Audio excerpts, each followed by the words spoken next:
expected to be. I've never pulled anything out of the ground that was made out of paper that wasn't just disintegrated. You know what I mean? Yep. And it was so creepy, and it's still creepy. It's in my display case. I will take creepy home personally.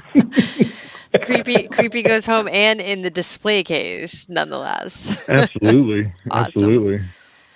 Very cool. Now, do the two of you door knock, or do you do research to try to figure out like where you're going? And we do a little bit of both. Usually, it depends. I mean, we deal with a lot of like demolition crews and stuff like that. You know, they'll say, you know, we got a spot or whatever. You just kind of build a relationship with those kind of people. We're in a city where like it's constantly being turned over. You know, they say one thing about Charlotte, it does not preserve its history, and that's completely true. So every time you turn around, everything's being torn down. And so we have a lot of access to that. And, you know, I generally do a decent amount of research on the stuff and where we're at. And Tom's really good at talking to like construction workers and property owners. I mean, they love him. It's pretty ridiculous. I wear a little construction worker outfit, so I go up there and you know act like I know what I'm doing. I'll be honest with you, most of the time, especially I'm 60 years old, so you know, and me and Joe are quite innocuous. So I'm like, you know, we're gonna go metal detecting. It's you know, it's just not a big deal. So nobody as long as you don't make a big deal out of it, they never do. They're always really cool with us about everything. You know, you can't get around the gear because of OSHA and stuff like that. But other than that we never have any problems. And our city's just not that old and that big, so there's not that many opportunities for older hunts. There's a lot of mid-century modern stuff to be had, but to get to 1900 and before, it's just tough. It's like Joe said, all that piece of town is under concrete and towers and all that stuff. That stuff's gone. It's inside the belt loop, and it's just plain and simply gone. So we do the best we can with what we got, and we get some pretty good stuff, and we have a good time doing it. Fantastic. So you got the orange vest and hard hats and everything. You go out there and. I don't like the hard hat. I prefer a more like a sun hat or you know something along that line. But I prefer yellow. I got vests and I got all kind of yellow shirt. You know, high visibility shirts and all that. I get them at my work. The warehouse crew has all that stuff, so I get bright clothing from them to wear when I hunt. So I have for years. It works great. It also tends to make people not tend to overlook you. You know how it is if you're dressed in bright clothing, nobody notices you. So where a metal detector is best for people to not be noticing you. Yeah. Yeah, I agree with that. That's true. Yeah, I have a problem though because I'm you can see me from quite a distance. So you wearing a hard hat? Yellow's good. Yellow's your color. but I don't wear the high vis stuff. I just show up and get it done. Now, at any of these sites, are you finding any bottles or anything like that? I got some bottles. I have been trying to find them, but we're just not quite old enough. So between maybe 1910 and 1920, I got a few. I got a great old, I got I think an orange crush. And then I got two about a month ago that had the tops broken out of them. So I sent them to that cat in St. Petersburg, Florida, and he turned them in drinking glasses. So one was embossed buffalo ginger ale, so it has a buffalo head on it, and it says Charlotte on the bottom of it. The other was a straight side Coke that says Coca-Cola on the very bottom, and then it says property of Charlotte bottling around the lower rim. The logo at the top's gone because of the broken neck. But that's that. I try to find them, but I just don't find them. Joe? I was going to say, I know you find a lot of one of my favorite finds to find, and that's marbles. I don't know. A few years ago, I got involved in that. Some guy told me he found like 150 marbles or something. I was like, that's impossible. I never found more than 2 dozen. There's no way that could ever happen in a million years. And I started and tried really hard to do it. I got 180. Nice. So I was like, yeah, one more spot or two, and I would have easily had 250 of them. But that's the thing. You got to find the right spot. And Yeah. that's what I've been cultivating, is looking for these specific spots. I got one today while I was out. What spots were today? But yeah, I can't. That gets me. That's Can't nice. help it. Awesome. And Joe, I donate. you're on the bottles as well, or marbles? All my marbles I donate to Tom. It's not that I don't like marbles. I really am about the shiny for me. And I found a couple cool little pieces of glass, but it's not really I like it. If I see a cool bottle, I might take it with me, but I'm definitely not a bottle hound. Yeah. You know what I mean? Gotcha. So you guys aren't stumbling upon old bottle dumps or anything like that on some of these construction sites? Well, we have. We had an ongoing permission at one where I found it. I think Tom got a bottle out of there. You know that big scrape we were working on for like a year? Yeah. Did you get any bottles out of there? Yeah, you got something out of there, didn't you? I got a couple of little teeny ones that were cork top ones from maybe 1900. Mm-hmm. I got a bunch of those hobble skirt Coca-Colas that the construction workers put by the telephone pole for me. There were like 10 of them over there that they found, and were like, "Here, we put bottles of." I was like, "Thanks." They put some little milk bottles over there for me too. But I didn't find any good soda or any really good bottles at that place. I found a lot of broken. I found a lot of pieces of uranium glass and all kind of stuff. But those bulldozers turned any bottles into broke most up before we got there. I got a complete cobalt bottle there. It was pretty cool. That's awesome. That's the sad thing. A lot of the metal pieces and stuff survive. You can detect some of these sites, but any of those old, like up here, we have, the clay pipes and the Ponnold bottles that these excavators are digging into, and it is those, we call them crying hills at the spoil piles when you realize that they busted into a really old bottle dump. Yeah, we don't even see that here. There were block top bottles in Charlotte, in the late 1800s. I mean, I've never seen any bottle dump with anything like that in it. And I mean, I collected beer cans in the 70s as a kid, so I've been familiar with dumps for 50 years. And I've seen other older bottles, but not blob tops and hutches and stuff, stuff like that. I just hadn't seen that here. Gotcha.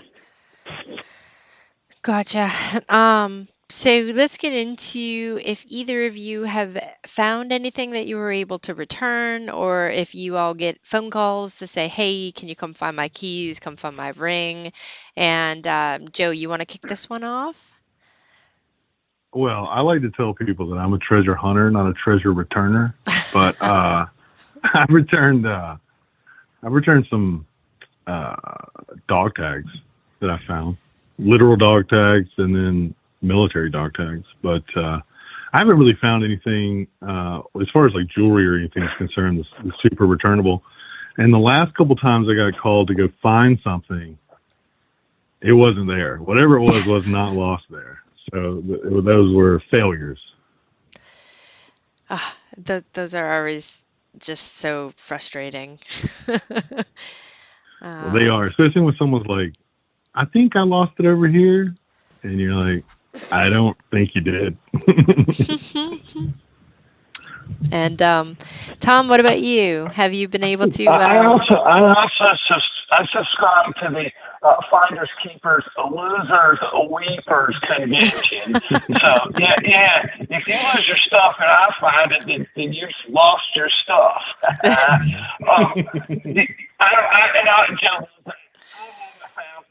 Much of anything. I tried to return a bracelet one time. I tracked down Andrew's dad. The wife's name was on it. She was dead. They had a daughter that was younger than me, dead. Everyone, there were, I think, 5 connections I found in town. All were dead. At that point, I thought it was a hint for me to put that in the display case and stop.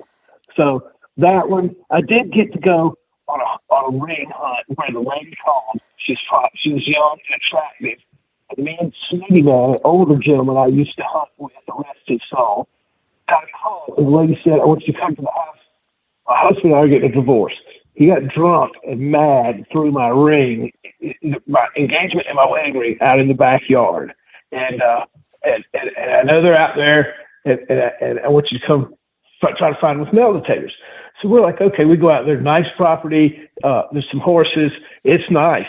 The lady goes, he was out here on this deck and throw them out that way. So me and Smitty, man, start hunting. Within 10 minutes, I hit a crazy looking ring. And it has like a 2-carat diamond in it, diamonds all the way around it. I mean, it was a $20,000 ring. And I'm like, holy smokes. So I said, Smitty, man, come over here and start here going in a circle around this spot. Within a minute, he hit the engagement ring. And we took him and gave him to the lady. And she said, you know, what, we wouldn't accept any money or anything like that. But I told her, I said, ma'am, you should let random metal detectors look for $30,000 worth of rings. You're nuts. She went in the house, left us there. I mean, I'm like, no, you should never do this. But being honest, people, we gave back to them. But they were two of the most beautiful rings I'd ever seen them all. I mean, as soon as you looked at them, you were like, holy smokes, this is a ton of money. And she got mad and threw it. I guess her husband, I guess she said he left. She kept the house or whatever. And I guess she said he was drunk and threw them out in the backyard. And then she had made a comment that she really loved the rings and that they were one of her favorite possessions or whatever. And that was probably why he did that. But they were spectacular pieces of jewelry. I couldn't believe it. So that's my only return story. All the rest of them in my pocket. Well, that's a good return story. I get it. Like, I have yet to be able to really return. Well, I did, you get the phone call to come, hey, find something. But anything I've found on my own, there's nothing identifiable to be able to give back. So, yes, we get that. Joe, can you tell us about, say, a favorite find you've had? It's tough. I was thinking about this, but it's probably my silver dollars. Like, I found 2, and each time I found one, it was like just really cool to me. I don't know. So crazy when you open up a hole and there's like this massive silver chunk coin. You're like, how could anyone in the world lose it? Because it's so big, you would immediately know that it's gone. That's probably my Morgan dollar was really like a definitive moment for me where I was like, I'm super all in. This is never going to stop. I'm going to do this every day. So that's probably my favorite find. I love the locket you found. Richie's locket, or Love Richie. Oh yeah. Richie's a good boy. I assume. I hope he was. Yeah, I'm sure John was mad when he lost that locket. Yeah. Well, look, I was just in a park. I was in a place that I've hunted a million times. That's the best part of that locket. I've been in this place, and not only me, but every single person who metal detects in Charlotte has been to this place. It's an extremely common place. The particular location where I found it, I've been over a million times. And I got this solid mid-tone signal right next to a holly bush. I flipped it open, and there it was, man. I was like, it's gold. And it's been there for a while. Like I was surprised that I'd never found it before because I'm definitely a mid-tone digger. It's awesome. It's awesome. Those of you who haven't seen it, I have put his Instagram in the chat, and definitely go check it out. And Tom, what about you? What is your favorite find? I like the Confederate buttons. I really like them. I found 5 in the 11 years around town. Just random, one here, one there, and I really like them. If I had a choice of something to find, it would be that. I like finding gold. I found a big golden amethyst ring. That was amazing coming out of the hole. You knew it was a real deal as soon as you saw it. It was 8 grams. But finding a Confederate button for me is a big thrill. Now, I know I'd seen, I'm trying to actually now go back. Didn't you find a gun the other day or a little while back? Yeah. That I've never found a real gun. and that gun's relatively